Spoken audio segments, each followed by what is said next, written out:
What if I told you that the moment a narcissist truly starts to panic isn't when you leave, it's when you stop caring. Not when you argue, not when you cry, not even when you walk away. The real panic begins when they realize you're done chasing, done explaining, and done hoping they'll change. And when that realization hits, many narcissistic people follow a surprisingly predictable pattern. 5 distinct stages of panic that can completely change how they behave. If you've recently detached from a narcissist, what you're about to hear may explain every confusing text, every sudden apology, and every bizarre reaction you've been seeing. Have you ever noticed how someone ignored your feelings for months or even years, but suddenly became intensely interested the moment you started moving on?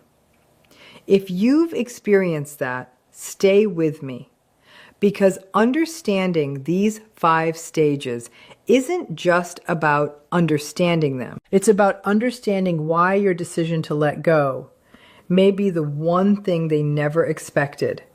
And by the end of this video, you'll know exactly what each stage looks like and why recognizing them can protect your peace. The first stage is disbelief, and it is often the most overlooked because it doesn't always look dramatic from the outside. When a narcissist realizes that something has changed in your behavior, their initial reaction is rarely immediate panic. Instead, they struggle to accept that you may actually be serious about pulling away. This happens because many narcissistic individuals become accustomed to a predictable relationship pattern. No matter how many arguments occur, how many promises are broken, or how much emotional pain is caused, they have often learned that the other person eventually returns, forgives, explains, or gives another chance. Over time, this creates a sense of certainty that their position in your life is secure. When you begin to detach emotionally, they may interpret it as a temporary mood, a phase, or another attempt to get their attention. They assume that sooner or later you will reach out again.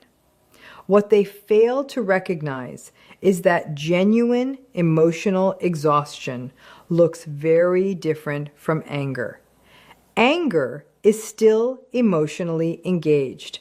It still carries energy, hope, and investment. Exhaustion, on the other hand, signals that a person has reached a limit. By the time someone truly gives up, they have usually spent months or even years trying to be understood, trying to fix the relationship, and trying to make things work. Because the narcissist often expects the cycle to continue as it always has, they dismiss the warning signs and underestimate the significance of your withdrawal. The quietness, the reduced emotional reactions, and the lack of urgency are not seen as signs of permanent change. They are seen as temporary disruptions, making disbelief the natural first response when the familiar source of attention and emotional engagement begins to disappear. After disbelief begins to fade, the narcissist often enters a phase where they attempt to pull you back into the relationship by becoming the very person you wished they had been all along. This shift can feel confusing because the change may appear sincere, thoughtful, and even transformative.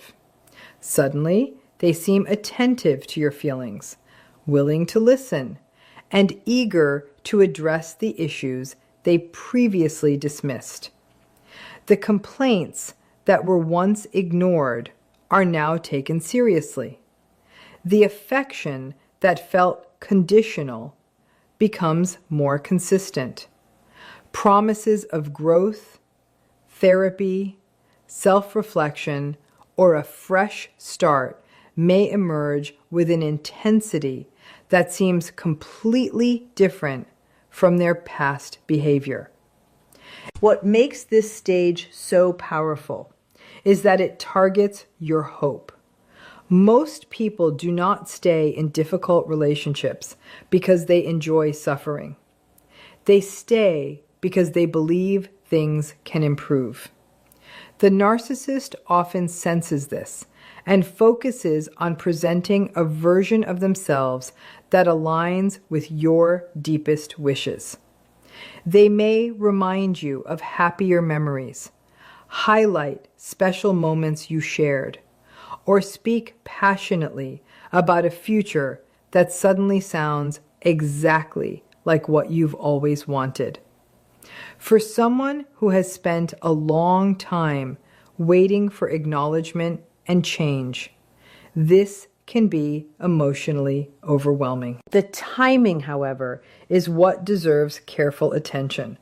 The empathy, accountability, and effort often appear only after the narcissist recognizes that they are genuinely losing access to you. The possibility of consequences creates motivation that was absent when you were still available. Their actions become less about understanding your pain and more about preventing your departure. As a result, the relationship may temporarily feel healthier, not because fundamental patterns have changed, but because the fear of losing control has become stronger than their usual resistance to change. When attempts to win you back through charm, affection, or promises fail, the emotional tone often changes dramatically. The narcissist begins to realize that the influence they once had over you is weakening, and this realization can trigger intense frustration. What looked like understanding and vulnerability in the previous stage may suddenly be replaced by anger, criticism, and blame. The shift can feel shocking because it seems completely inconsistent with the caring behavior they recently displayed. One moment, they are expressing regret and asking for another chance. The next, they are accusing you of being selfish, unreasonable, or impossible to satisfy. This reaction is often driven by a wounded sense of entitlement.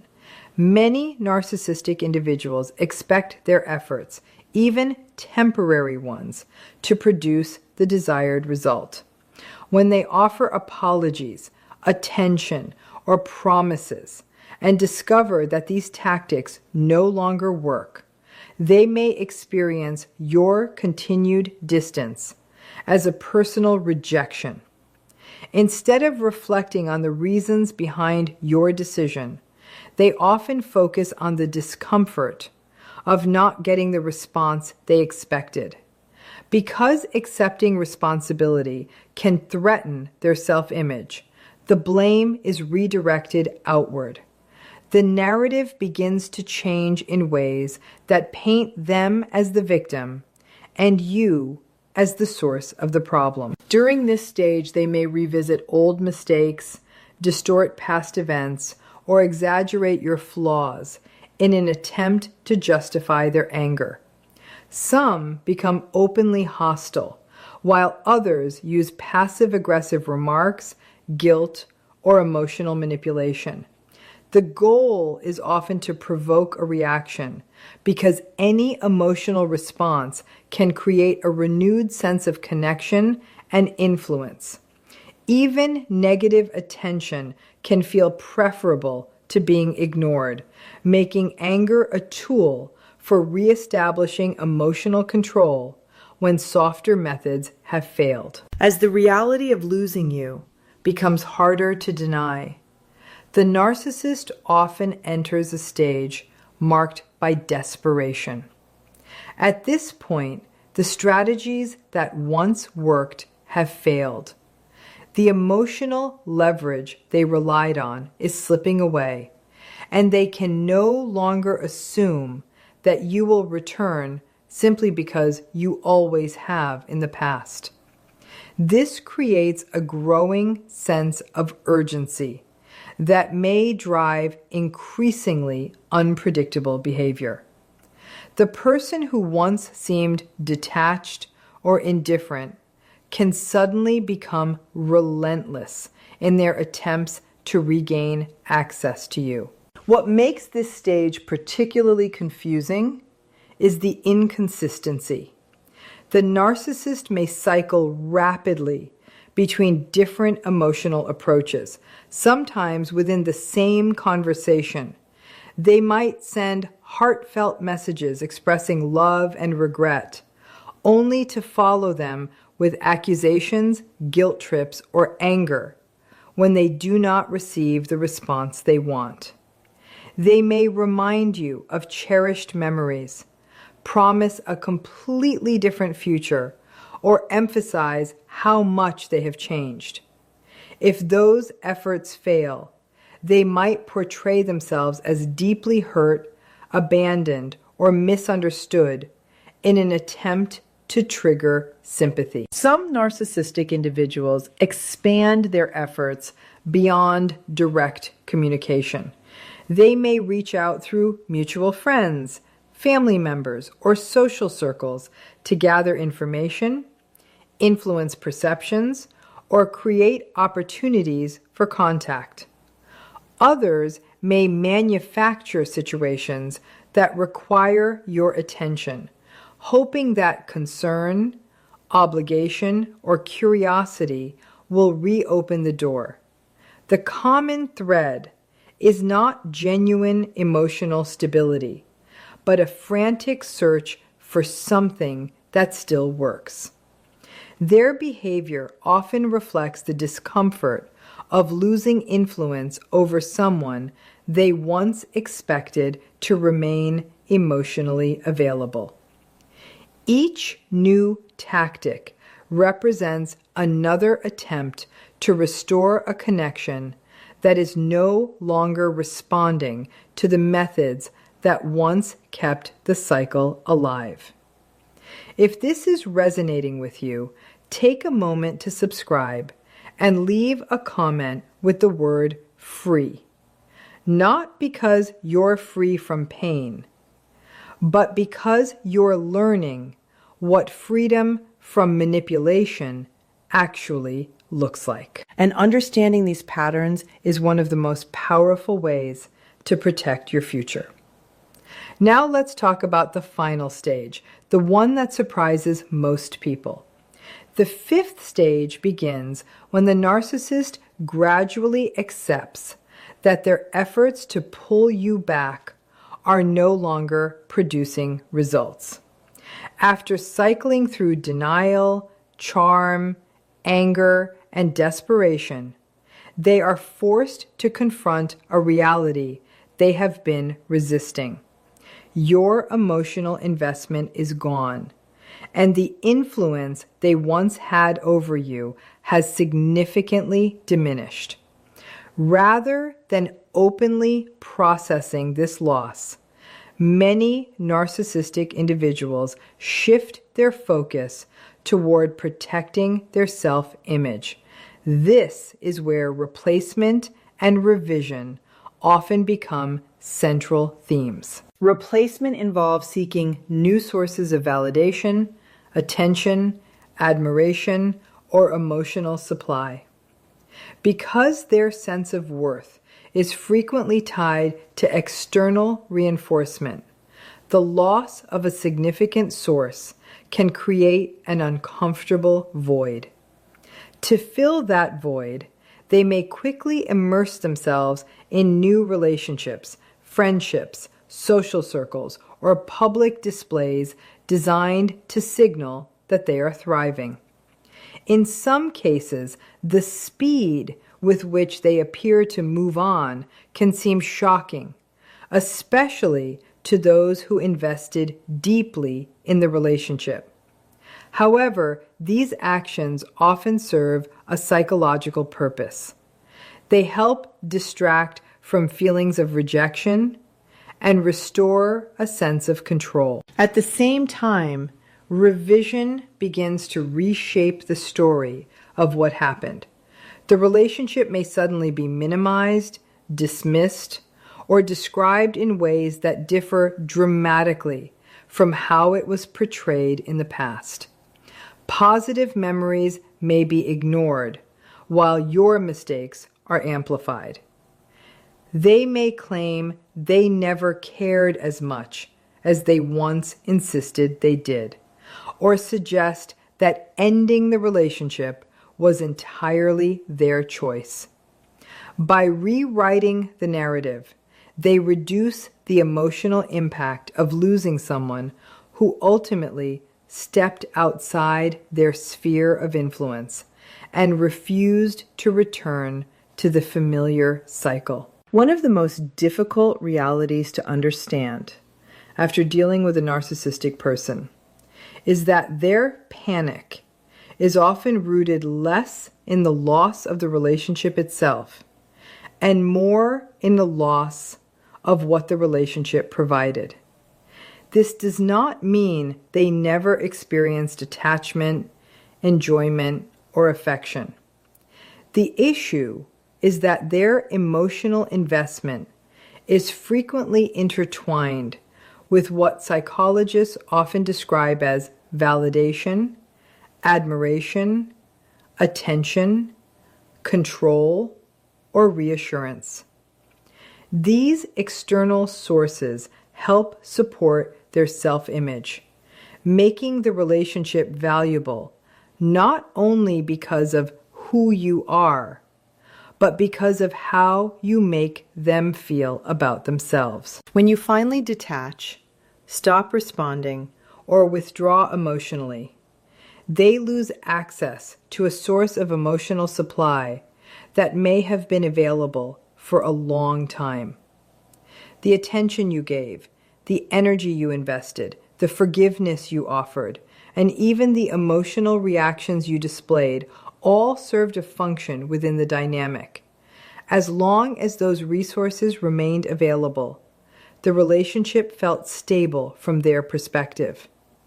Once those resources begin to disappear, however, a sense of panic can emerge because something they depended on is no longer accessible. This is why their strongest reactions often occur after you stop chasing, explaining, defending yourself, or seeking their approval.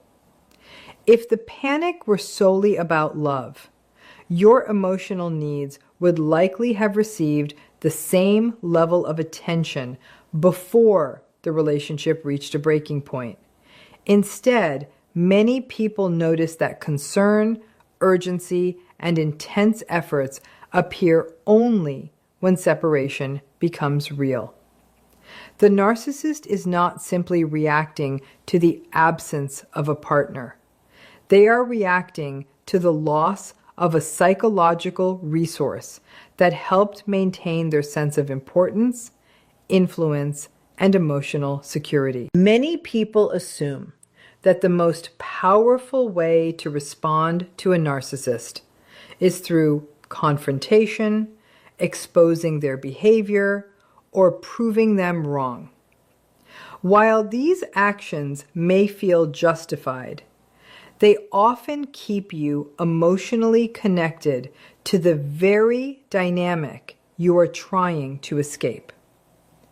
A narcissistic person typically understands how to engage with anger, arguments, explanations, and emotional reactions, because these responses still provide evidence that they occupy space in your thoughts and emotions. Even conflict can create a sense of connection, allowing the cycle of influence to continue. Indifference, however, operates differently. Genuine emotional detachment removes the fuel that keeps many unhealthy dynamics alive. When you stop seeking validation, stop defending your decisions, and stop trying to convince them to understand your perspective, the relationship begins to lose the emotional energy that once sustained it. This can be unsettling for a narcissistic individual because the usual methods of engagement no longer produce predictable results. The arguments stop. The emotional reactions become less intense. The constant back and forth that once provided reassurance of their importance begins to disappear. What makes indifference so powerful is that it reflects an internal shift rather than an external performance. It is not about pretending not to care while secretly hoping for a reaction. It is about reaching a point where your emotional well-being no longer depends on their approval, acknowledgement, or change. The focus gradually moves away from monitoring their behavior and toward rebuilding your own sense of stability. As this happens, their ability to influence your emotions decreases because your attention is no longer centered on them. The power comes not from punishing the narcissist, but from reclaiming ownership of your emotional life and refusing to make them the center of it. Understanding these stages is not about predicting every move a narcissistic person will make or becoming obsessed with analyzing their behavior. The real value lies in gaining clarity during a period that often feels confusing, emotional, and overwhelming. When people begin separating from a narcissistic relationship, they frequently encounter behaviors that seem contradictory. One day there may be affection, remorse, and promises of change. The next day there may be blame, anger, or complete indifference. Without a framework for understanding these shifts, it is easy to question your own judgment and wonder whether you made the right decision. Recognizing these patterns helps reduce that uncertainty. Instead of interpreting every apology as evidence of genuine transformation or every angry outburst as proof that you are responsible for their pain, you can view the behavior within a broader context. This perspective allows you to respond thoughtfully rather than react emotionally. It becomes easier to distinguish between temporary reactions to losing control and the deeper, long-term changes that would be necessary for a truly healthy relationship. Knowledge also helps protect against being drawn back into familiar cycles. Many people return to unhealthy relationships because moments of kindness or vulnerability create hope that things will finally be different. Understanding the stages allows you to see that sudden changes in behavior may occur when someone fears losing access to you, rather than because they have developed lasting self-awareness. This awareness strengthens boundaries and helps maintain focus on your own healing process, instead of becoming consumed by questions about what the narcissist is thinking or feeling. Your attention gradually shifts toward understanding your experiences, trusting your perceptions, and making decisions that support your emotional well-being. As we come to the end of this discussion, it's important to remember that these 5 stages are not a roadmap to understanding every narcissist perfectly. Rather, they are patterns that can help explain why someone's behavior may suddenly change when they realize they no longer have the same access, influence, or control they once did. What often appears to be love, regret, anger, or desperation can sometimes be a reaction to losing something they assumed would always be available. The most important lesson is not what the narcissist does after you give up. The most important lesson is what happens within you. When you stop chasing explanations, stop seeking validation, and stop waiting for someone to become the person you hoped they would be, you begin reclaiming your emotional freedom. Their panic is not the victory. Your healing is. Their reactions are not the story. Your growth is. The moment you choose peace over chaos, boundaries over guilt, and self-respect over endless second chances, the entire dynamic begins to change. You no longer measure your worth by how they see you. You no longer depend on their approval to feel secure. You no longer carry the responsibility of fixing someone who never truly committed to fixing themselves. Because in the end, the greatest power is not making a narcissist realize what they lost. The greatest power is realizing what you gain when you finally let go. Clarity, freedom, self-trust, and the ability to build a life that is no longer controlled by someone else's need for validation.